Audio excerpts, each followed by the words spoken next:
Hi, thank you for joining me for this recap of the session this week looking at IMCA. So we had a little look at the eligibility for IMCA, so who gets one and when, and then a little exploration of the role. And we'll say that we've got separate webinars that look deep into the IMCA role in the different decision making, so check out those dates and do join if you can. But today for our recap, we're going to look at who is entitled to receive IMCA support. And then we're going to look at the language of a duty to instruct an IMCA and a power to instruct an IMCA. So that's kind of what we're going to do. And then we'll spend a little bit of time at the end looking at the role. So the first thing to explain is that IMCA is a type of statutory advocacy. Now, when we say statutory, all we mean is that there's an act somewhere that gives a certain group of people in a certain set of circumstances the legal right to have an advocate. That's all statutory means. It doesn't mean, it's better or it's different. Advocacy is advocacy. Statutory just means that there's a legal duty to basically to fund and provide advocacy. So IMCA is a type of statutory advocacy. It was introduced in the Mental Capacity Act in 2005. And the idea is that for most people, when we lack capacity, when we lose capacity to make certain decisions, most people have others in their life that we might call natural allies, so family and friends who know us well enough that they're able to put forward and represent our views as decisions are made. But for some people, they might not have anybody who can do that. And it's important, therefore, that somebody represents their interests. Somebody is there to find out what matters to the individual and to argue for that. So that's what an IMCA is. So we're talking about a narrow group of people. It's not everybody would have an IMCA. It's a narrow group of people. And an IMCA essentially represents the person's views and interests to people who make decisions about that individual. So the Code of Practice tells us that IMCAs have to be independent because we're providing support for the person who lacks capacity, not for their family members, not for the professionals, and that you will be representing the person as the decision and as discussions are made about the person's best interests. Now, IMCA isn't best interest advocacy. So I'll say that again. It's not best interest advocacy. You are not there to put forward best interests of the person, because that would involve you as an advocate to make a decision. That would involve you to make a judgment about what you think is in the best interest of the person. So you must resist from that. That's not what you're there for. You're there to put forward what's important to your partner. Now, sometimes that will be in their best interest and sometimes it might not be. Doesn't matter. Your job as the IMCA is to represent the person, to put forward what they might want to say if they had capacity. And lots of people without capacity can still tell you what's important to them. So that's the bit you're going to be representing. As the decision maker, they make the decision about best interests. So part of that is you finding out information, gathering information about what the person wants. So that informs the best interest decision. If you're concerned about the best interest decision, then the Code of Practice tells us that as an IMCA, your job is to raise questions and to challenge decisions. So that's a really important fundamental part of the IMCA role. So let's have a little look at who gets an IMCA. Now, there are two types of decisions where the person has to have an IMCA, and we call that a duty to instruct. So it's not optional. If the person hits the criteria, then the person making the decision has to refer to an IMCA. And then there are other two decisions where there's a power to instruct an advocate. So that means that if the decision maker thinks it's helpful, thinks it's in the person's best interest, then they should get an IMCA involved. So we're going to look at what they are now. So duty to instruct is where a decision is being made about serious medical treatment or a long-term accommodation move. And when the person doesn't have capacity to make that decision and they don't have any family or friends who can consult on their behalf, then there's a duty to instruct an IMCA. So it's only for those two decisions. The power to instruct is where the person doesn't have capacity and there are decisions to be made about an accommodation review. Now, this tends to happen where there's been a long-term change in accommodation decision, and then the first accommodation review of that decision. So it's not about a care and support plan review. It's specifically a review of the accommodation move. And it kind of makes sense, doesn't it? If the person's had an IMCA for the accommodation move decision, well, it makes sense for that IMCA to stay involved in that first review, essentially to ask, is this working? Was this the right decision? Now, sometimes the review of the accommodation move can be amalgamated and combined with a review of the care and support plan. Now, you guys will know that that might trigger a Care Act advocate. So entirely sensible for the Care Act advocate and the IMCA to be the same person. But essentially what we're saying here is that the Mental Capacity Act says that if the person has moved into a long-term change of accommodation and they had an IMCA, it makes sense for that IMCA to get involved in that first review. The second scenario where a person who lacks capacity can have an IMCA is through adult safeguarding. Now, since the Mental Capacity Act, we've had the Care Act, which introduces stronger eligibility for advocacy at a much earlier stage. So whilst the Care Act doesn't replace the Mental Capacity Act, and this is still true, any adult who lacks capacity who's subject to adult protection proceedings can have an IMCA. Care Act advocacy is a duty. So if the person's entitled, Care Act advocacy has to be triggered at the very beginning, which kind of leaves us with a very sensible question about, if you've got a Care Act advocate, why would you have an IMCA? That's not a good use of resources. So we tend to see adult safeguarding for people like capacity is now coming under Care Act advocacy. The only exception to this is where the adult is the alleged perpetrator. So the Care Act advocacy functions only offer support to the adult with care needs. Mental Capacity Act doesn't distinguish if the person's the alleged victim or the alleged perpetrator.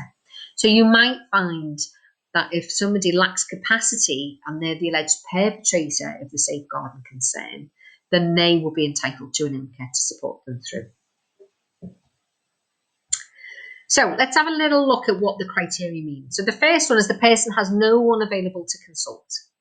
So this is a kind of a really low level thing that we're asking people to do. We're not asking them to get actively involved in decisions. We're not saying you've got to support the person with decisions. We're just saying the person has to offer a view on what should happen. They're gonna be a consultee. They have to say what they think should happen.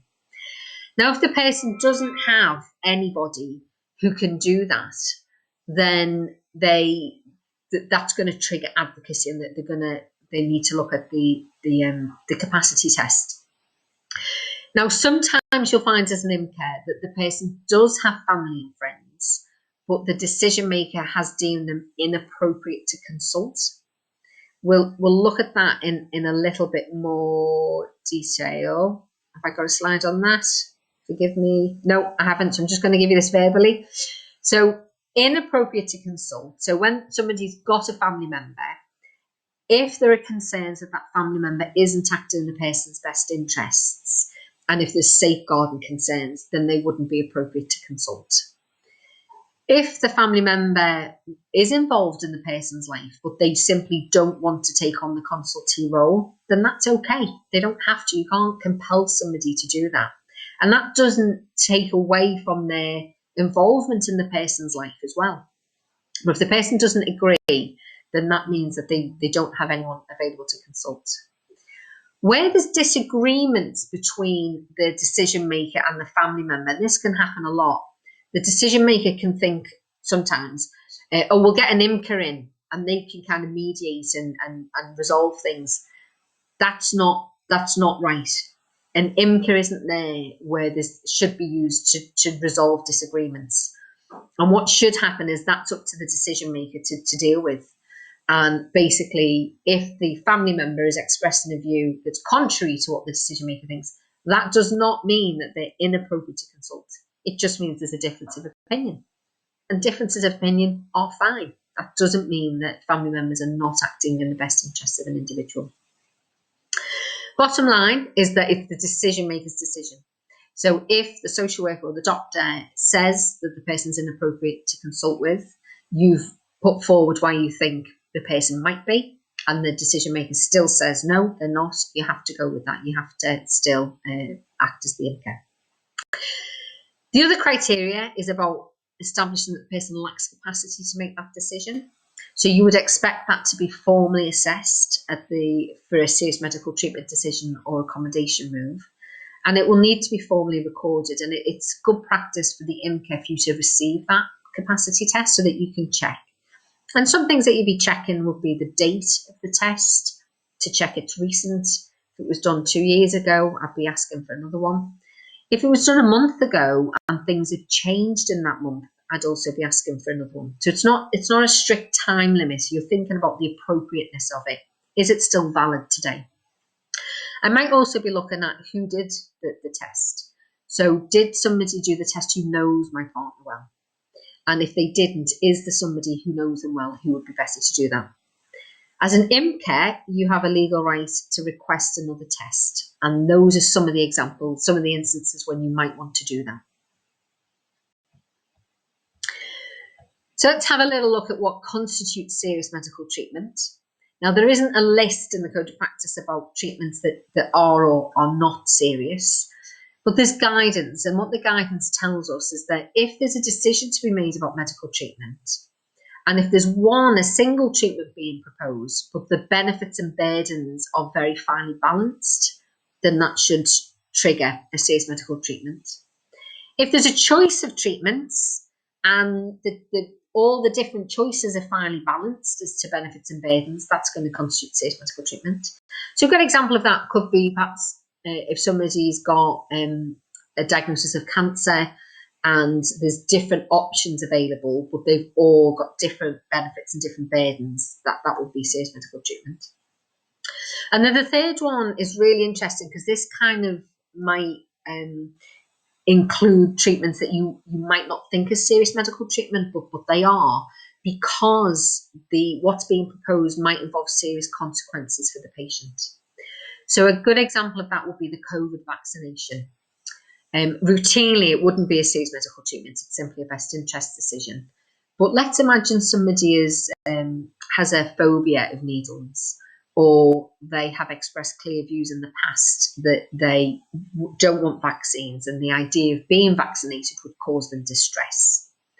Or it could be that because of their condition, they couldn't tolerate an injection, and that might then lead to restraint, for instance, which has serious consequences, isn't it? That then means that a COVID vaccination or a flu jab even, or dentist work, that means that it's serious medical treatment. So it's not always just about the treatment. It's about thinking, what's the impact or the likely impact for my partner? There are some exclusions to this.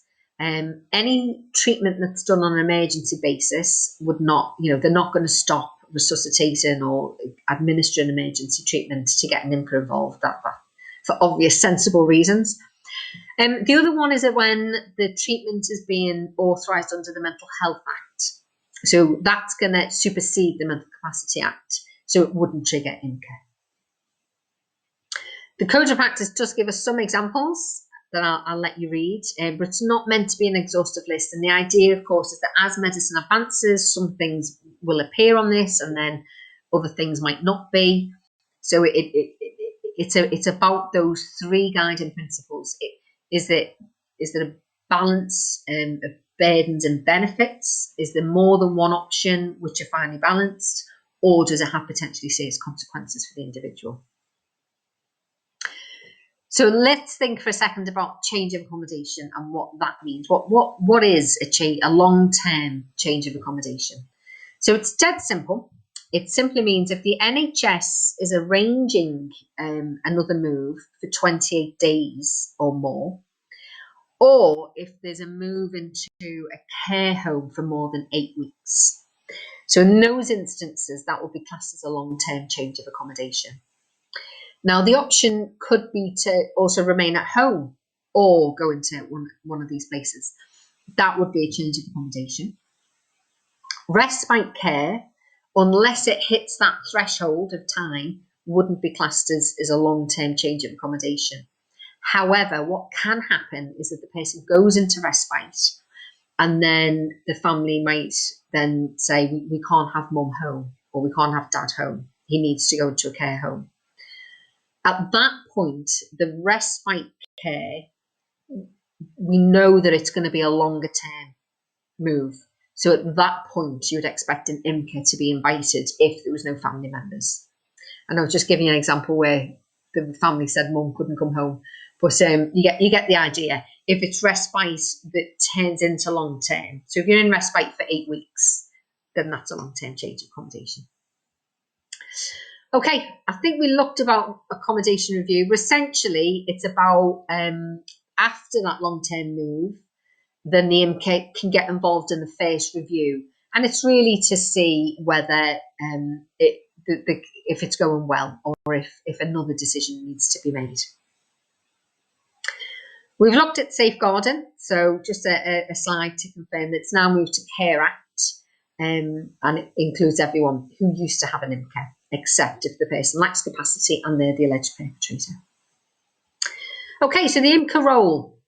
This is what the Code of Practice tells us about the IMCA role, and there's like kind of loads there. So if you want to just pause the recording and you can read through them.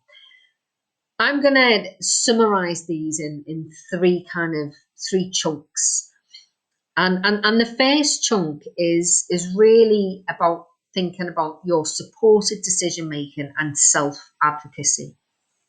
Now that might feel a bit strange to say, for somebody who lacks capacity, to help them to self advocate, but it's not. Lots of people who lack capacity are still able to express views. And I think a large part of our job is to re-tilt the balance of power, if you will, so that the person has more power.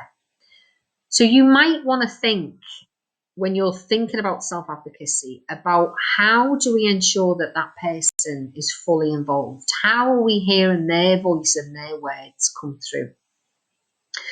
Now, a good example of that is about how do you give and how do you explore information with your partner?